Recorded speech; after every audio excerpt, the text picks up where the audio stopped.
महायुतीचा शपथविधी सोहळा पार पडल्यानंतर आता खातेवाटप देखील जाहीर करण्यात आले आहेत.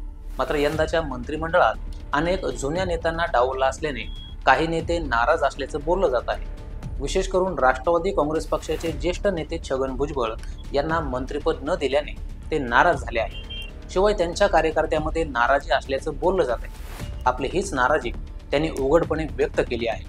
त्याच पार्श्वभूमीवर नाराज झालेल्या भुजबळ यांनी मुख्यमंत्री देवेंद्र फडणवीस यांची भेट घेतली आहे.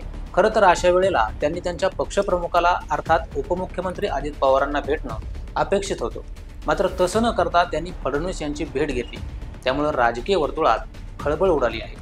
तसंच यावरून अनेक तर्कवितर्क देखील लढवले जात आहेत. पण छगन भुजबळ अजित पवारांना भेटण्याऐवजी फडणवीसांनाच का बरं भेटले असावेत? या भेटीमागचा अर्थ नेमका काय आहे तेच आपण या व्हिडिओमधून जाणून घेणार आहोत. नमस्कार, मी गजानन पौळ आणि तुम्ही पाहताय ऋतम मराठी.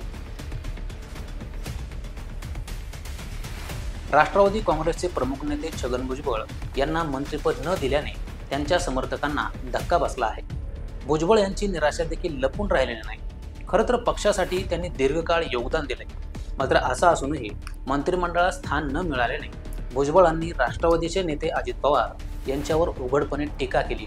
तीव्र नाराज असलेल्या भुजबळांनी कसला दादा आणि कसला वादा असं टीकास्त्र सोडत अजित पवार यांना लक्ष्य केलंय. जहा नाही चैना वहा नाही रहना असं म्हणत त्यांनी अजित पवार गट सोडण्याचे संकेत देखील दिले होते. तेव्हापासून ते भाजपमध्ये जाणार अशी जोरदार चर्चा सुरू आहे. काही समर्थकांनी देखील भाजपसोबत चला असं विनंतीवजा आवाहन त्यांना केलं आहे.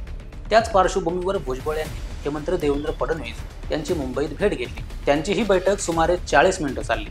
मंत्रिपद न मिळाल्याने भुजबळ यांनी ओबीसीमध्ये असंतोष असल्याचंही बोलून दाखवले. हा वाढता तणाव निवळण्यासाठी येत्या काही दिवसात महायुतीच्या नेत्यामध्ये उच्चस्तरीय चर्चा होण्याची शक्यता आहे. शिवाय फडणवीसांनी येत्या 8 ते 10 दिवसात पुन्हा भेटून यावर सविस्तर चर्चा करून निर्णय घेऊ असं म्हटलं आहे. पण भुजबळ यांनी अजित पवार यांची भेट घेणं अपेक्षित असताना फडणवीस यांचीच भेट का घेतली हा प्रश्न उरतोच. तर दोन्ही नेत्यांच्या भेटीमागे अनेक संभाव्य कारणं असू शकतात. पहिली गोष्ट म्हणजे छगन भुजबळांचा राग शांत करण्यासाठी शांत, संयमी आणि राजकीय परिपक्वता असलेल्या फडणवीस यांनी या विषयात मध्यस्थी केल्यास फायदा होण्याची शक्यता अधिक आहे. याचा अंदाज एव्हाना अनेकांना आला असेल. महत्त्वाची बाब म्हणजे फडणवीस हे मंत्रिमंडळाचे प्रमुख आहेत. शिवाय सर्वांशी समन्वय साधत सगळ्यांना बरोबर घेऊन जाण्याची त्यांची वृत्ती आहे.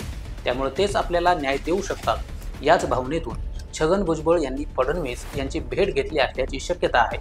आता काही दिवसात राज्यसभेच्या काही जागा रिक्त होणार असून त्यावेळी छगन भुजबळ यांना राज्यसभेवर पाठवलं जाऊ शकतं असं बोललं जाते. आता या चर्चेचं फलित केवळ भुजबळांचं राजकीय भवितव्यच नाही तर महायुती सरकारमधील नाजूक संतुलनालाही यामुळे आकार मिळेल, ज्यामध्ये देवेंद्र फडणवीस यांची भूमिका खूप निर्णायक ठरणार आहे. दरम्यान या भेटीमध्ये मुख्यमंत्री फडणवीस यांनी भुजबळांना वेट अँड वॉचचा सल्ला दिल्याचं सुद्धा समजतंय.